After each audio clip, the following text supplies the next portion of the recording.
Er is er een leerwerker aan de gang geweest om de paden wat scheen te scoren, want met de hand met de scheppen is het al geen dwaan meer. Zo'n woestenij weer. Maar we staan hier nou voor de voormalige ingang van wat een jodenwerkkamp West had, wat een strafkamp West had voor mensen die net in Duitsland werkje woonden in het Tweede Wereldkrieg.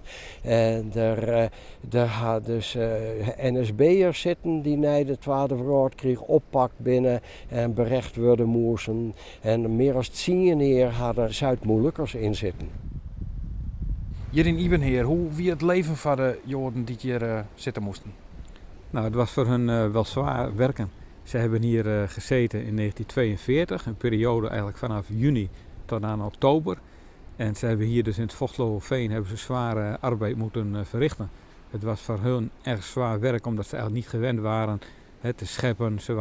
Ze maakten lange werkdagen en ze hadden eigenlijk heel weinig contact met het thuisfront. Er werd veel van hun gevraagd. Op dit plak zochten we de resten van het eerste gebouwtje dat hier delzet is. En ik van het laatste gebouwtje wat hier Forthelle is. Dit weer het pompgebouw. Maar komt hier dan een informatiebord bij of is dat ergens over? Hier komt gegarandeerd een informatiebord bij. Op een stuk of 5 plakken in dit bosje komen informatieborden over wat je west had. En vooral op de plakken waar nog iets te vinden is. En toen ben ze in oktober 42 al hier in één keer Waihelle, hè? Ja, dat was eigenlijk een grote razzia. De gezinnen thuis werden uit hun huizen gehaald, dus de moeders, de kinderen.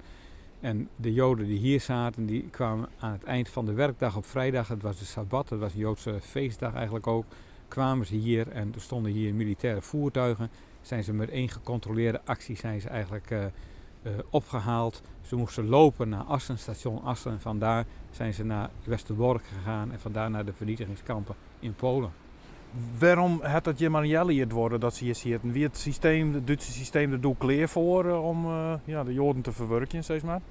Ja, het was een vooropgezet plan. Ik noem het altijd een duivelsplan van Rauter en van Himmler. Die hebben eigenlijk in 1 keer iets bedacht voor de Endlösung in Nederland. Er waren ongeveer 50 Joodse werkkampen en die zijn in 1 gecontroleerde actie in oktober leeggehaald. Toen hadden ze blijkbaar, was de tijd rijp om ze allemaal af te voeren, te deporteren. Wat is nou de onleiding om je nou weer wat rond te doen?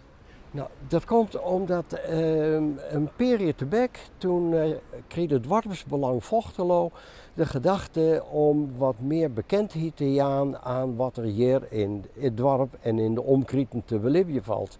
En toen ben we aan de gang gegaan met een toeristische route, met informatiepanelen hierop te bouwen. En ja, de kampen jaren daar ik wat bij. En zo is het baltje eigenlijk rol gegaan dat er een dorpsgidsmakker is met de geschiedenis van het dorp, waar ik in korte lijnen de geschiedenis van deze kampen in kwam. En zo is het steeds verder gegaan en ja, het project wordt nou heel groot. Wat is er om die stokjes te zien? Aan de stokjes is neer te zien, maar in de meer dat zie je hier dat de Zuid-Molukkers hier wennen. Wie dit een augriezelijk wichtig plak. Want hier stond de mastvoet, waar dus de mast in vers zit met de RMS-vlag. RMS staat hier. RMS, de Republiek Maluku Selatan, de Republiek van de Zuid-Molukken.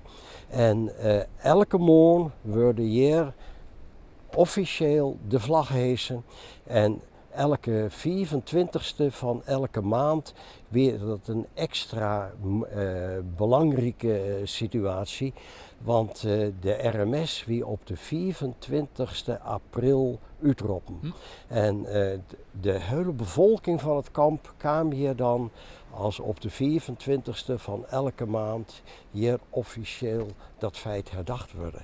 En de mastvoet is fort. Maar op kamp Oranje zijn nog 2 mastvoeten. En we gaan regelen dat een van die beide zwieren betonnen mastvoeten hierheen komt. Ik ben al lang op ziek geweest naar het plak waar die mast stond had. En gelukkig toen dit paard makker werd, toen had ik een plak zien waar de grond vergroeven weer.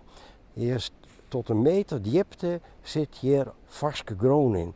Dus hier had die mest zon en hier komt die nieuwe mestvoet. En we hopen dat op 4 maart de RMS-vlag hier waaien kan.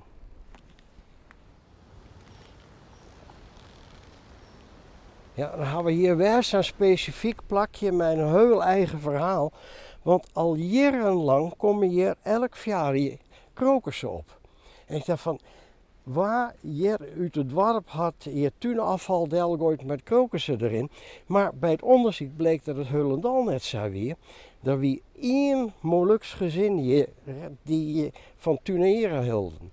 En die hier dahlia's en het tuintje van de familie Lopatti kwam precies tot hier aan tot aan dit paard. Dus al 54 jaar groeien hier krokusjes die de familie Lopatti hier in de 50er jaren planten had. Waarom vind je hem dit zo belangrijk om dat weer onder de aandacht te brengen? De Stichting Joodse Werkkampen is al enkele jaren bezig om deze geschiedenis uit de vergetelheid te halen. Het is erg belangrijk, het is echt een voortraject voor Westerbork, voor Auschwitz en Sobibor, dat soort vernietigingskampen. En het gebeurt heel dicht bij huis. Je kunt vertellen dat de Shoah, de Jodenvervolging, die begon niet in Westerbork. Die begon eigenlijk hier bijvoorbeeld in Vochtelo of in Blesdijken of in Elslo, dat soort plekken. We zijn van plan om nog meer op dit soort plekken iets blijvends te realiseren.